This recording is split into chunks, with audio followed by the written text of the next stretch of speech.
이 사단의 무기 중에 하나가 이제 낙심이라는 게 있어요. 마음이 무너짐이요. 여러 가지가 있죠. 뭐 분노를 일으키고 교만하게 하고 분쟁을 일으키고 미움을 싹트게 하고 이런 것들이 사단의 도구라는 것을 너무나 잘 알아요. 그러다 보니 어느 순간 절제가 되기도 하고 내려놓음도 되기도 하고 그렇게 대비도 되더라고요. 그런데 이런 것들보다 더 센 거요. 이 낙심이요. 가장 강력한 무기가 아닌가 싶어요. 마음을 뺏기는 것에 대해서는 속수무책입니다. 대비가 되질 않아요. 밥 먹다가도 이게 찾아와요. 마음이 뚝 떨어집니다. 숟가락질을 못해요. 빨래하다가도 이게 찾아오면 어찌할 바를 몰라요.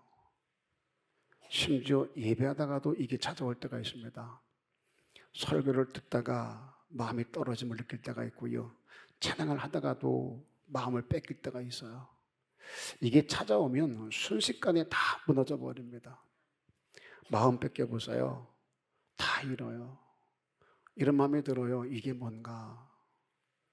그 순간 살고 싶지 않은 마음이 치고 들어옵니다. 먹는 것도 싫고 보는 것도 싫고 어디 가는 것도 귀찮고 뭘 하기가 싫어요. 숨 쉬는 게 버거워요. 마음이 무너지는 것이 무서운 것은 이렇게 살 소망을 뺏는다는 거예요. 소망이 무너지면 그 자리에 부정적인 생각들이 반드시입니다. 치고 들어오게 돼 있어요. 자식은 키워놓으면 뭐하나, 이렇게 돈을 벌면 뭐하나, 벌어지지도 않지만 번다고 한들 뭐하나, 이렇게 신앙생활 한다고 뭐가 달라지기는 할까. 이렇게 마음이 무너짐을 방치하게 되면은요, 두 가지 심각한 신앙과 인생의 문제점이 생겨져요. 먼저는 의욕을 상실해 버립니다. 에너지가 없어요. 의지가 안 생겨요. 아무것도 할 수가 없어요. 아무것도 하기가 싫어요. 되지지가 않아요. 그런데 보세요. 이런 좌절감이 밖으로 표현될 때는 또 심각한 분노로 폭발을 하게 되어지더라는 거예요. 괜히 짜증이 나고 화가 나서 견디지를 못해요. 주위를 보세요. 혈기를 잘 부리고 짜증을 많이 내고 남에 대해서 흉을 잘 보고 그거 왜 그런지 아세요? 뭐 성향인 사람도 있겠지만 그 안에 좌절감이 가득하기 때문에 그래서일 때가 참 많아요. 마음이 무너져 있으니까 안으로는 좌절감이 찾아오고요. 밖으로는 분노로 표출되게 되더라는 거죠. 하나님 믿는 사람들인데 성도라고 불리우는 사람들인데 예배를 하는 사람인데 기도를 하는 사람인데 왜 저럴까? 어쩔 수가 없어요. 이게 우리 한계입니다. 일단 마음이 떨어지면 낙심이 되면 어쩔 수 없이 이런 모습을 보이게 되더라는 거예요.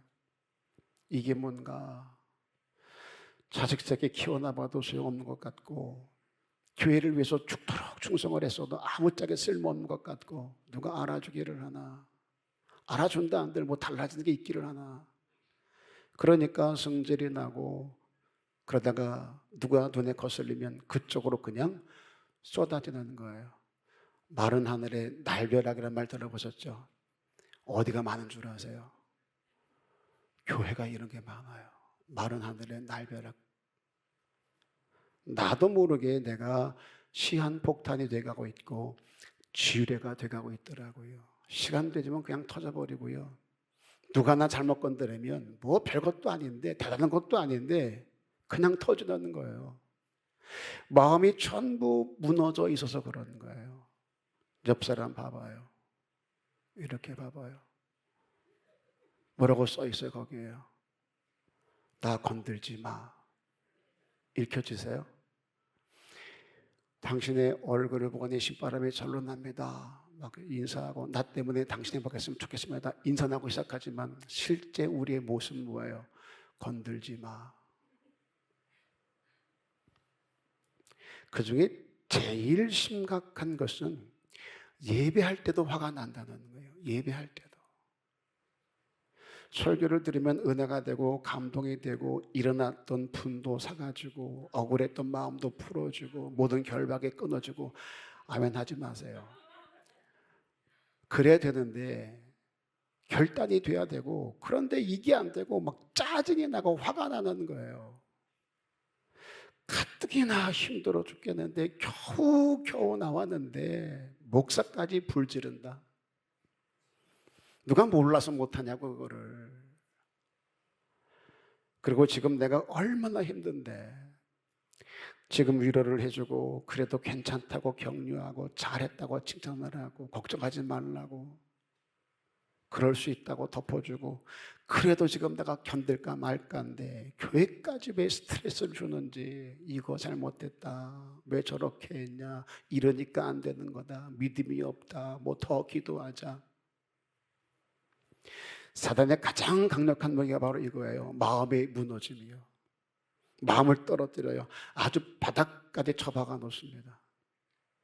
수많은 사람들이 그렇게 마음이 떨어지니까 인생을 포기하게 될 때가 많고 그냥 망가져 버릴 때가 많다는 거예요.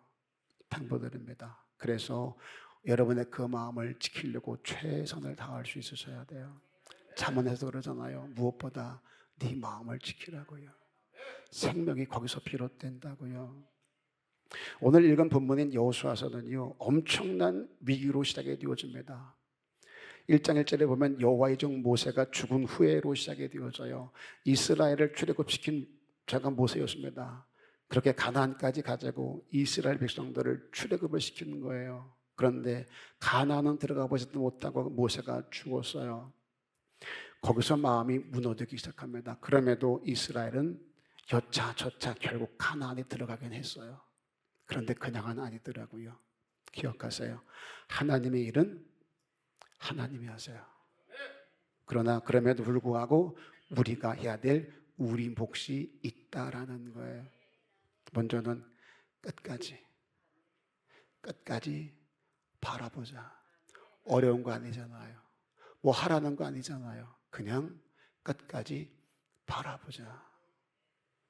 여호수아 1장 1절에 여호와의 종 모세가 죽은 후에 여호와께서 모세의 시종 눈의 아들 여호수아에게 말씀하시되, 모세를 대신해서 여호수아를 세우신 하나님께서 여호수아에게 뭐라고 말씀하시냐면 2절에 보면 내 종 모세가 죽었으니 이제 너는 이 모든 백성과 더불어 일어나 이 요단을 건너 내가 그들 곧 이스라엘 자손에게 주는 그 땅으로 가라. 야, 모세에게 준다고 한 땅에 있는데 모세가 죽었느냐, 이제 그거 네가 해라, 그 얘기예요. 너는 잊지 말랍니다. 기억하랍니다. 내가 널 세운 목적은 내 백성 이스라엘을 가나안 땅까지 인도하기 위함인 것을 잊지 말라는 거예요. 정리 잘 하셔야 됩니다. 나를 지으신 이가 하나님이세요. 나를 부르신 이도 하나님이세요. 내가 이렇게 저렇게 계산하고 따져보고 재보고 달아보고 그래서 온 것 같죠? 아니에요. 하나님이 오게 하지 아니하면 여기 있을 자가 아무도 없어요. 하나님이 부르셨기 때문에 온 거예요. 나를 보내신 이도 하나님이신 거예요. 가고 싶다고 가져요? 간다고 맞이하긴 해요? 되기는 해요? 아니요. 나를 부르시도 하나님, 나를 보내시니도 하나님, 나로 하게 하시니도 하나님, 열매 맺게 하시니도 하나님. 그래서 우리는 하나님 아니면 설명이 안 되는 사람들이에요.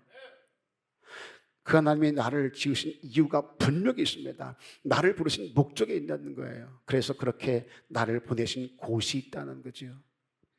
우리가 지금 그것을 제대로 알고 살아가고 있냐는 거예요. 나는 목적이 있는 인생이다. 내게 심으신 여호와의 뜻이 있고 내가 가야 될 가나안이 있다. 하나님이 내게 주겠다 하신 그 가나안이 뭐냐는 거죠. 내게는 그 가나안이 지금 존재하고 있냐는 거예요. 아세요?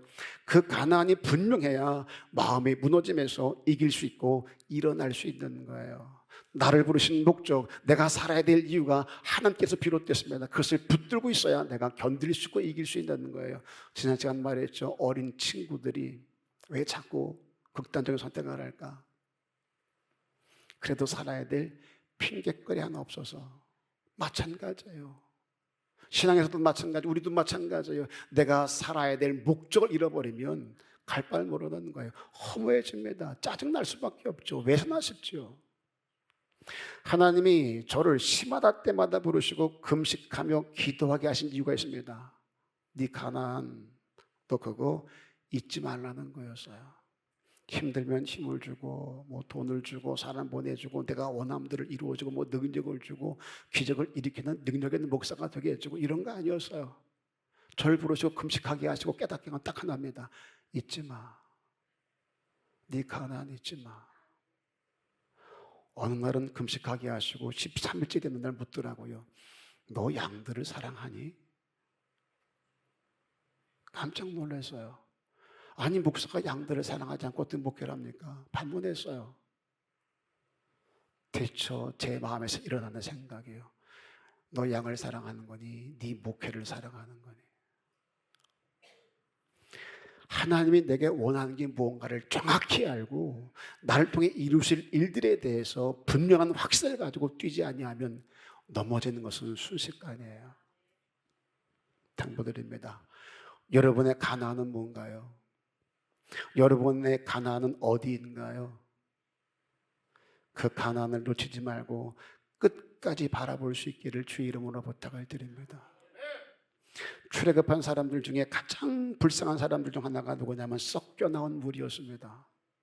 애굽은 나왔는데 홍해는 같이 건넜고 반석에서 나온 생수는 마셨는데 끊임없이 환경만 보고 원망하다가 가나안을 잃어버린 사람들, 그런 섞여 나온 무리가 되지 말자는 거예요. 아버지가 준 약속이 없다보니까 지금이 전부이다 보니 지금이 힘들면 힘든 거고 지금 채워지지 않으면 원망 불평하다는 거예요. 우린 그러면 안 되잖아요. 아버지가 내가 약속한 것이고 내가 가야 할 가나안이 있다면 지금 힘들고 어렵더라도 견디고 이길 수 있어야죠. 이 과정 지나면 하나님이 내게 가나안을 주실 것이다, 이 확신이 있어야 오늘 견디고 이길 수 있지 않을까요? 당부를 드립니다. 여러분들의 그 가나안을 잊지 않기를, 놓치지 않기를, 끝까지 바라볼 수 있기를 주의 이름으로 축복합니다. 자, 또 하나는 믿음으로 선포하라는 거예요. 자, 바라보았어요. 끝까지 바라보았어요. 그리고 입을 열어 선포하라는 거예요. 여호수아 3장 5절 오늘 하반절에 보면 여호와께서 내일 너희 가운데 기이한 일을 행하시리라. 말씀을 들어서 내가 너와 함께 할 거야. 그 가나안으로 이끌어 들어가야 된다. 잊지 마. 그랬더니 여호수아 그 말씀을 듣고 선포하기 시작합니다. 하나님께서 너희 가운데 기이한 일을 행하실 거다. 여호수아가 요단 앞에 있는 이스라엘 백성들에게 하나님이 내일 너희 가운데서 기이한 일들, 놀라운 일들을 행하실 거라고 힘줘 말합니다. 지금 여호수아가 뭘 알고 떠드는 걸까요? 아니에요. 출애굽 후에 홍해 앞에서 백성들이 원망할 때 모세의 반응을 보았고 하나님이 행하신 일들을 봤어요. 그게 40년이에요. 지금 가나안 앞에서 요단을 건너야 될 텐데 여리고를 무너뜨리고 가나안을 정복해 나가야 될 텐데 어찌 될지를 전혀 몰라요. 그럼에도 불구하고 딱 한 가지, 하나님이 말씀하셨고 그동안 내가 본 것이 있으니 믿음을 가지고 선포하는 거예요. 광야를 지나면서 모세를 통해서 하나님이 이스라엘을 위해서 행하신 일들을 내가 봤어요. 그 하나님이 널 지키겠답니다. 너와 함께 하겠대요. 그 말씀 하나 믿고 그냥 믿음으로 선포하는 거예요. 내가 어찌 해볼 수 없는 요단 아닙니까? 그 요단 앞에서 하나님이 기이한 일을 행하실 거래요. 이 믿음이요, 이 담대함이 저와 여러분들에게 오늘 필요한 거예요. 이사야 43장 18절에 보면 너희는 이전 일을 기억하지 말며 옛날 일을 생각하지 말라. 보라, 내가 새 일을 행하리니 이제 나타낼 것이라. 바벨론의 포로가 된 이스라엘이 무슨 소망이 있겠어요? 맨날 옛날 일을 생각하며 슬퍼하는 거예요. 내가 왜 그랬을까? 내가 왜 그랬을까? 과거의 죄에 매여서 한 발자국도 앞으로 나가지를 못해요. 후회만 가득합니다. 그들에게 하나님 뭐라 그래요? 소망이 없는 그들에게, 절망적인 그들에게 보라, 새 일을 행하리니 이제 나타낼 것이라. 무슨 말이요? 실패한 네 과거, 상처 많은 네 과거, 그것들에 매여서 오늘까지 잃어버리지 말라는 거예요. 왜 과거에 묶여서 오늘 잃어버리냐는 거죠. 왜 내일이 없는 자처럼 절망하냐는 거예요. 너에게는 내가 있지 않냐. 널 위해 내가 행할 일들을 봐. 네, 지금 현실은 여전히 광야지만 하나님께서 반드시 가나안을 내게 허락할 것이다. 믿음으로 선포할 수 있기를 주님의 이름으로 부탁을 드립니다. 제가 금식할 때마다 계속했던 것이 이 선포였어요. 다른 거 아니었습니다. 하나님이 하시는 일, 다 잘하시는 일. 내가 지금 어떤 골짜기를 지난다 할지라도, 어떤 대적을 만나 어떤 위기에 처하고 어떤 위험에 처한다 할지라도 하나님이 하시는 일, 다 잘하시는 일. 지나야만 하겠기에, 겪어야 되겠기에, 이겨야 되겠기에, 알아야 되겠기에 지나게 하시는 걸 거야. 깨닫고 나면 날 세울 거야. 하나님이 하시는 일, 다 잘하시는 일. 끊임없이 외쳤어요. 하나님은 날 쓸 것이다. 하나님은 우리 교회를 쓰실 것이다.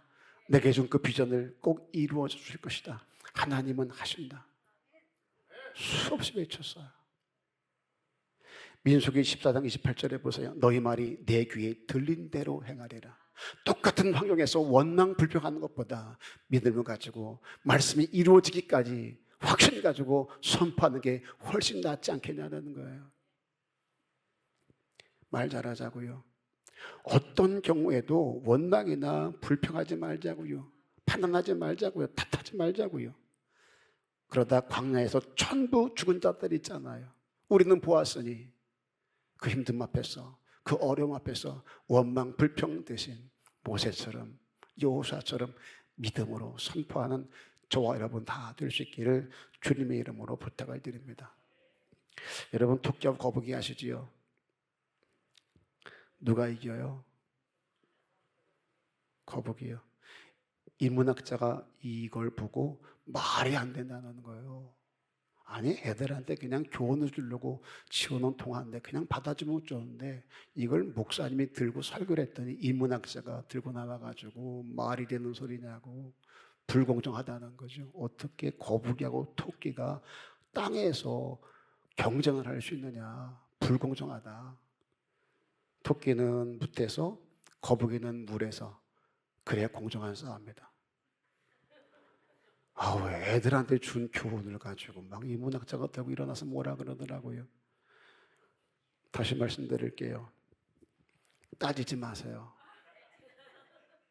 그냥 우화의 내용을 가지고 얘기합니다. 누가 이겨요? 거북이가. 이건 뭘 말하고 싶은 걸까요? 거북이가 이긴 이유가 뭐예요? 토끼는 거북이를 보다가 잠들었잖아요. 그런데 거북이는 토끼 안 봐요. 깃대를 보고 달려요. 목표를 향해 달려요. 목표가 있는 거북이는 포기하지 않아요. 이거 아닌가요? 그러니 한눈 팔지 말고 게으르지 말고 네가 봐야 될 깃대를 바라보고 끊임없이 열심히 최선을 다해라. 그러면 좋은 끝이 있다. 이거 아닌가요? 세상에 아이들에게 주는 동화에도 이런 교훈이 담겨 있어요. 하물며 믿음의 사람들이겠냐고요. 어쩌면 우리는 거북이일지도 모르겠어요. 중년을 지난 노년을 바라보는 분들 꽤 많이 있어요.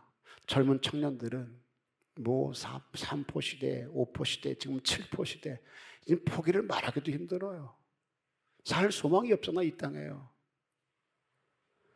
이런 세상을 살아가면서 나는 뭐 했나, 이게 뭔가, 이런 생각들 때가 얼마나 많이 있어요.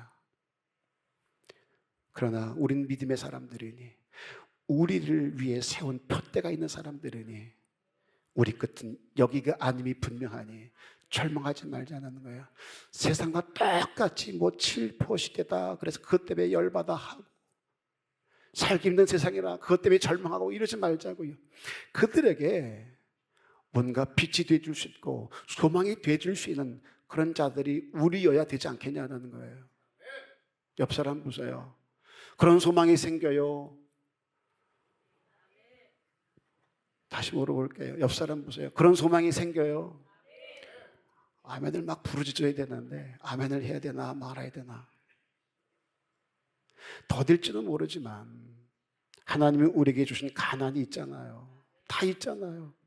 제 확신입니다.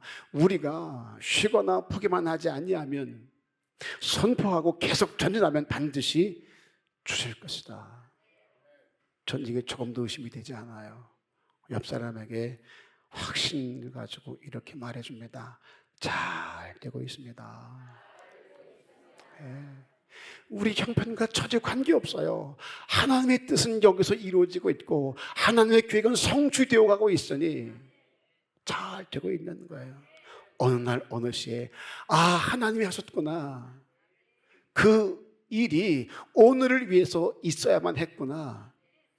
반드시 그분을 찬양할 날이 있을 줄로 믿습니다. 하나님이 내일 너희 가운데 기이한 일을 행하실 것이라. 그러기 위해서 내가 감당해야 될 내 몫이 있더라고요. 내 믿음의 선포가 내 사역과 삶의 현장에서 현실화를 시키기 위해서 필요한 하나가 있습니다. 여호수아 3장 5절에 너희는 자신을 성결하게 하라. 나머지는 다 주께서 하시겠대요. 내가 할 일은 성결하게 하라. 500명은 네가 가져와. 5,000명은 내가 먹일게. 돌무는 네가 옮겨. 나사로 내가 살릴게. 물은 네가 떠다 줘. 포도주는 내가 만들게. 가나안은 내가 준다. 너는 성결하게 해. 잊지 마세요. 놀라운 일들은 하나님이 하세요. 내가 할 수 없는 일들은 하나님이 다 해주세요. 그러나 내가 해야만 될 일이 있어요. 너는 성결하게 하라. 원어로 카다시라 그래요. 카다시. 두 가지 뜻이 있습니다. 먼저는 잘라내다. 그리고 또 하나는 옷을 빨아입다라는 뜻을 가지고 있다 그래요. 옷을 빨아입다, 옷을 갈아입다. 성결을 위해서 먼저는 매일매일 잘라낼 수 있으셔야 됩니다. 하나님 널 통해 일하실 수 있게 근거를 만들라는 거예요. 악한 생각들, 음란한 생각들, 혈기들, 분노들, 잘못된 습관들, 그것들 가지고는 내 역사의 추억이 될 수가 없어. 내가 너와 함께 할 수 없으니, 내가 널 위해 귀한 일을 행할 터이니 너는 네 목, 이런 것들을 네 삶에서 다 잘라냈으면 좋겠다. 그런가 하면 옷을 빨아입다. 잘라야 되는 건 알겠어요. 그런데 잘라내도 또 자라요. 저번 주에 잘라냈는데 이번 주 또 자라있네. 또 그 짓을 해요. 진주를 개에게 던지지 말래. 가치를 보는데 그 개가 나아요. 돼지 보사요. 깨끗하게 씻겨놓습니다. 진창에 또 구른대요. 그게 나아요. 어느 날 보니 내가 개고 어느 날 보니 내가 돼지요. 한 짓을 또 하고 한 짓을 또 하는 날 보게 되어져요. 그때 절망하지 말래요. 그게 우리 한계래요. 그런 널 위해 하나님 베푸신 은혜가 또 하나 있습니다. 끊임없이 반복되는 내 습관들, 그게 우리 짐이 돼요. 잘라도 그게 안 되는 게 우리입니다. 그래서 또 하나의 균형이 있어요. 예배 때마다 그것을 빨아서 새 옷을 입고 가라는 거예요. 그래서 예배가 중요한 거예요. 한 주간 또 더러워지면 또 와서 빨아입고 가면 돼요. 이게 우리니까. 아파하며 힘들어하면 하나님 또 더러운 거 묻히고 왔어요. 나 이것밖에 되질 않아요. 또 예배 통해서 위로받고 힘을 얻고 빨아입고 세워고 나가는 거예요. 살다 보니 또 더러워지면 또 악한 습관 잘하고 더러운 짓을 또 행했다면 또 와서 하나님 용서하세요. 또 잘라내고 또 갈아입으면 되는 거예요. 그러다 보면 어느 날 주님 오시겠죠. 그때 주님이 넌 맨날 빨아입었냐? 넌 맨날 잘라냈냐? 나만 모른다 그러실까요? 수고했다. 애썼다. 그 험한 세상에서 네 믿음 지키느라고 정말 애썼다. 하지 않으실까요? 전 믿어요. 이렇게 잘라내고 빨아입고 갈아입고 그러다 보면 주님 오실 텐데 그때 고생했다. 애썼다. 나를 안아주실 것이다. 저는 확신해요. 그러니까 하나님이죠. 오늘 이 예배가 여러분의 삶에서 더러워진 그곳을 빨아서 깨끗하게 갈아입고 가는 예배가 됐으면 좋겠어요. 은혜 중에 은혜는 그래서 카다시예요. 카다시. 내 죄와 허물을 내 몸에 흔적으로 남게 하지 않고 빨아입을 수 있게 때마다 갈아입을 수 있게 해주신 은혜예요. 이 카다시요. 그런 여러분 집에 가서 빨래할 때 지겨워. 좀 착착 좀 벗어 던져. 나만 빨래하냐 하지 마시고 빨래할 때마다 기억하세요. 카다시. 하나님 감사해요. 더러운 양말을 벗어놨다고 지겹다 하지 말고 더러운 양말을 집어넣으면서 카다시. 하나님, 내 죄도 빨아주세요. 정리할게요. 마음을 뺏기지 말자고요. 사단이 찾아와 내 환경을 크게 보이게 하고 너와 나 사이의 갈등을 도드라지게 하고 하나님에 대한 확신을 흔들리게 할 때가 있어요. 목적은 하나요. 내 마음을 떨어뜨리기 위해서. 그때 필요한 것이 바라봄이에요. 환경 놓아두고 힘들게 하는 사람 놓아두고 그냥 나를 부르신 그 부름, 거기에 집중하여 아버지가 준 가나안을 그래도 바라보자는 거죠. 그 마음 뺏기지 않기 위해서, 지키기 위해서 끝까지 가나안을 바라보는 저와 여러분 되기를 바랍니다. 그리고 또 하나의 균형이요, 하나님의 놀라운 일들을 선포하자는 거지요. 그동안 내가 들은 말씀 있잖아요. 감동이 되었고 확신을 줬던 말씀이요, 내게 레마가 된 그 말씀들이요, 그 말씀들이 하나님의 때에 반드시 하나님이 이루신다, 그 믿음과 확신을 가지고 내 삶의 땅에서 고비 때마다, 위기 때마다 선포하자고요. 하나님은 하신다, 하나님은 이루신다, 하나님은 역사하신다, 기적의 주인은 여호와이시다, 날 통해 반드시 그 일을 이루실 것이다 선포하자고요. 그리고 내가 해야 될 일, 악한 습관들, 더러운 죄들, 끊임없이 내 안에 자라난 것들을 잘라내고 또 빨아입고 그 일을 위해서 예배에 최선 다하는 저와 여러분 다 되셔서 하나님 역사의 주역이 되는 저와 여러분 되시기를 주님의 이름으로 축복합니다. 인사.